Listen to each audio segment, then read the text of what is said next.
Jadi jika anda tidak membayar pada setiap bulan, maka hutang anda itu sebenarnya sudah menjadi berlipat kali ganda. Akhirnya sampai pencenlah anda berhutang dengan kad kredit.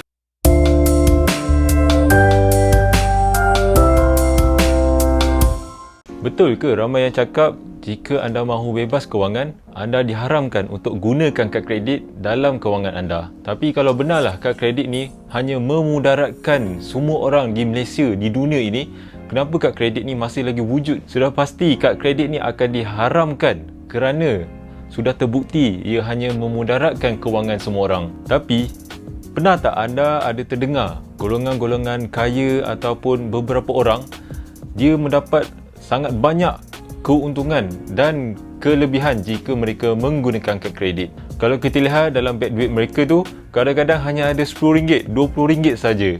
Itu pun susah nak habis pada hujung bulan. Sejujurnya sudah 4 tahun saya sudah menggunakan kad kredit. Malah saya ada 2 kad kredit. Tapi sampai sekarang alhamdulillah saya tidak lagi terjerat dalam hutang kad kredit. Hampir semua urusan seharian saya dan pembelian saya menggunakan kad kredit. Tidak kiralah jika saya perlu mengisi minyak dan saya perlu membeli belah di mana-mana shopping mall. Dan saya cuma hanya keluarkan duit dari mesin ATM hanya sekali saja dalam masa sebulan. Itu pun masih lagi ada lebihan. Tapi syaratnya jika anda mahu juga guna kad kredit seperti saya, anda kena tahulah cara bagaimana kad kredit ni berfungsi supaya anda tidak terjerat dengan masalah kewangan pada masa akan datang. Okay, mari saya kongsikan 5 perkara yang anda perlu tahu sebelum menggunakan kad kredit. Baiklah, yang pertama, anda mestilah faham perbezaan statement date dan due date dalam statement kad kredit anda. Okey, apakah perbezaannya? Okey, statement date ni ia menunjukkan tarikh dalam masa tempoh 30 hari anda menggunakan kad kredit itu.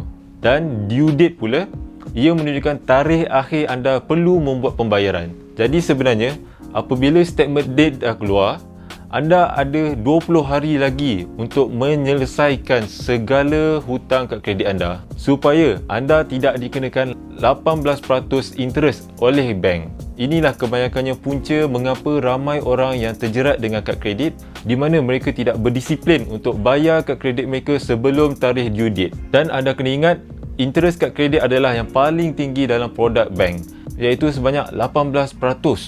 Jadi jika anda tidak membayar pada setiap bulan, maka hutang anda itu sebenarnya sudah menjadi berlipat kali ganda. Akhirnya sampai pencenlah anda berhutang dengan kad kredit. Yang kedua pula, anda perlulah bayar semua jumlah baki penyata anda. Di mana ramai yang salah faham. Kononnya apabila mereka menggunakan kad kredit, mereka hanya perlu membayar minimum sahaja. Sebagai contoh, anda telah gunakan RM2,000 pada bulan tersebut.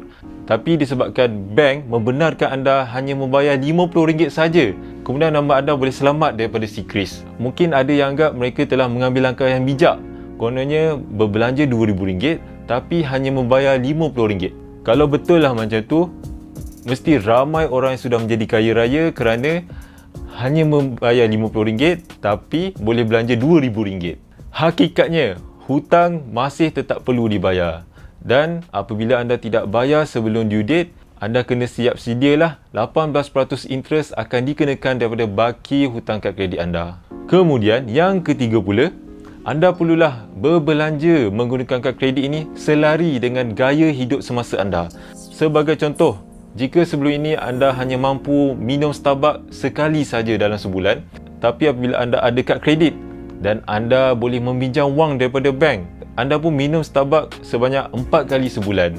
Kerana walaupun anda tiada duit di dalam bank, anda masih lagi boleh berbelanja untuk membeli Starbucks. Kemudian tiba-tiba hujung bulan, baki hutang kad kredit anda sama dengan jumlah gaji anda.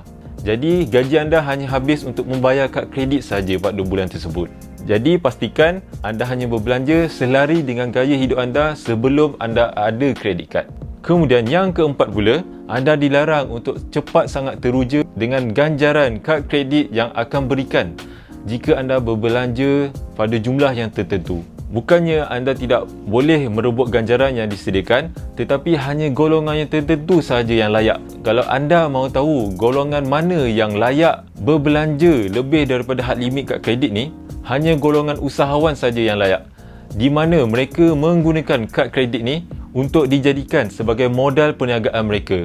Kemudian mereka ada kelebihan selama 50 hari untuk membayar hutang kad kredit mereka sebelum dikenakan interest. Dengan syarat anda perlu yakin dan berpengalaman lah dalam berniaga supaya anda boleh lansaikan hutang kad kredit sebelum tarikh due date sampai. Jadi, jika anda seorang usahawan, anda ada kelebihan 50 hari untuk melansaikan duit yang anda pinjamkan daripada bank melalui kad kredit.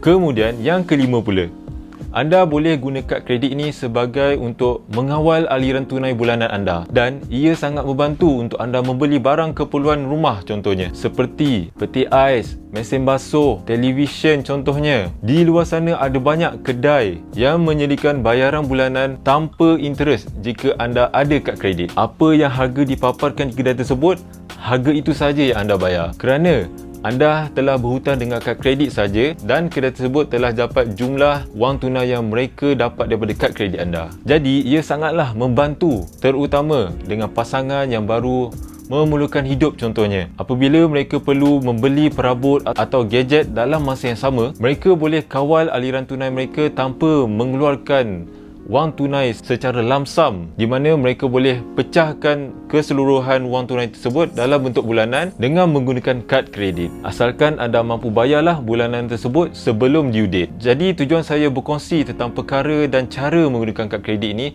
bukanlah untuk galakkan anda berhutang dengan kad kredit, tapi sebenarnya kad kredit ini tidaklah salah sebenarnya. Yang salah adalah anda telah membina satu tabiat yang baru, iaitu berbelanja lebih dari kemampuan apabila menggunakan kad kredit. Malah anda sebenarnya boleh wujudkan rekod sikris di mata bank apabila anda mahu membuat pinjaman rumah contohnya, dan anda juga boleh dapat kawal aliran tunai anda lebih sistematik secara bulanan. Yang salah sebenarnya anda berbelanja lebih dari kemampuan anda. Dan akhir sekali, paling penting anda perlulah cari kad kredit yang Islamik. Macam anda belajar sesuatu, jom kongsi video ini untuk kesedaran kawan-kawan yang lain.